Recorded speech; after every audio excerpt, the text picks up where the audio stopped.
Into life. Watch.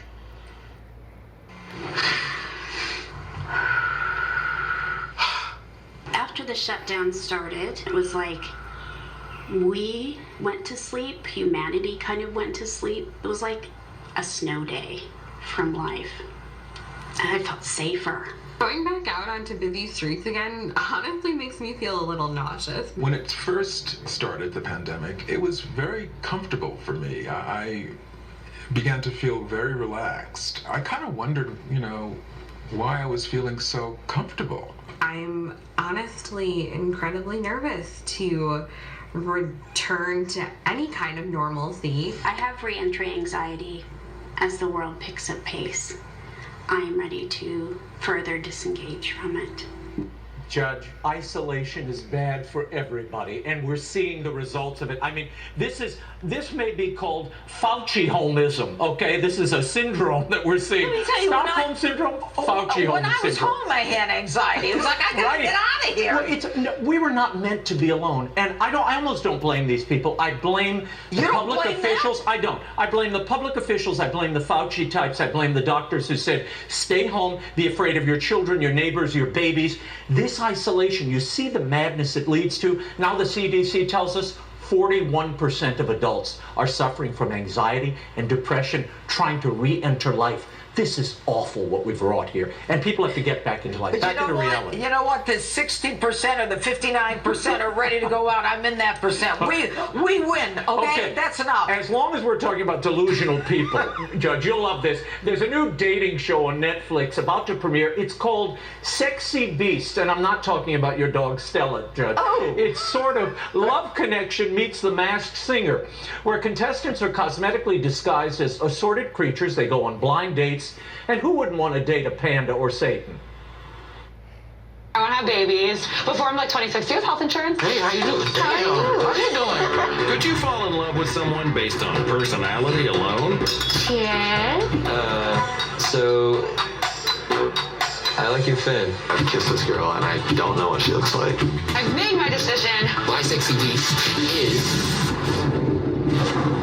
Now, Judge, how do you discern someone's personality when you can't see their eyes or read any visual cues? You can't get intimate or know someone in a mask. Forget about intimate. I wouldn't even talk to the person. I don't think he's Jack the Ripper or somebody. How do you know what's behind This that is deranged. You know, after watching a few episodes of The Bachelor, they act like animals there. This is the natural progression, Judge. Yeah. You look like an animal. Yeah, There's something debased about I look this like whole an thing. animal? Not you, they. Oh, I thought you said I look like an animal. No, you may be mistaken as a sexy beast, but not an animal, Judge. I'm going to leave it there. My wife is watching. All right, now Raymond, Joe Biden hit the road to sell his infrastructure plan in Wisconsin the other day, and along the way he dismissed talk of his cognitive decline.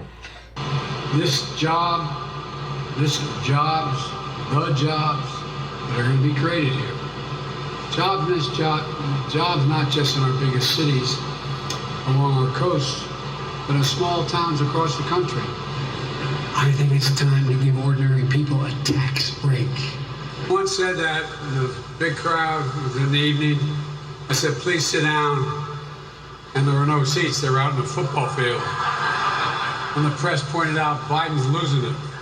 Now, Judge, this event that he's referencing has yet to be located by the press, this football field event. Really? Yeah, no, they don't know. So it's his fantasy world. Well, yeah, these are little bits and pieces coming in here. But there are ample examples of his difficulty with facts. Look, he said more people died of COVID than all the wars of the last century. Not he true. Said we went to war with Iran. Right, exactly. Or Syria. Really? Or, I missed that one. Yeah, well, he even loses names of his cabinet members. Yeah, but what about when the hairs on his legs stand up in the pool? I'm not even getting into and the that. rusty razors. And today, former President Trump challenged the current president to take a cognitive test.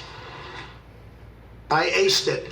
And I'd like to see Biden ace it. He won't ace it. There's 35 questions. When he gets to around 20, he's going to have a little hard time. Now, you know what I'm most concerned about? I'm not even concerned about the cognitive test. I'm worried when you. Well, we'll see. We'll let you administer it under oath, Judge. That would be the event. Yeah. The media better not ask Biden about this cognitive test. Remember what happened the last time somebody asked for a cognitive test. Watch. Have you taken a cognitive No, test? I haven't taken a test. Why the hell would I take a test? Come on, man. That's like saying you, before you got in this program, you take a test where you're taking cocaine or not. What do you think, huh? Are you a junkie? Wow. I mean, it's frightening watching these montages, and that kind of trigger, anger, that's all part of this decline. Now, we're not. Yeah, but neither of us are diagnosing him, but something is clearly happening. Something is happening, and it's happening all in one direction, and it's in downward direction. Well, the other thing is, this is a man asking for $1 trillion in infrastructure, Judge. There's $700 billion unspent in COVID relief. Can we use that and apply it to infrastructure? Yeah, but what is infrastructure? It means different things to him. It means everything. It's child care, elder care, cognitive and mental care, which may be called for given the people in perpetual quarantine. All right, we're going to see a lot of you over the next few days. Yes. You're hosting The Angle tomorrow? I am, and then I'll be here for the big show on Saturday and Sunday. We have a big July 4th special, which I know you'll be watching with your new grandchild on July 4th. All right, I will. Raymond, thanks so much for bringing some excitement into the studio. It's a pleasure to be here. My first time in a year. Thank you, Judge. All right. It turns out those who scream the loudest about white privilege enjoy the most privilege of them all. Horace Cooper explains in moments. Stay right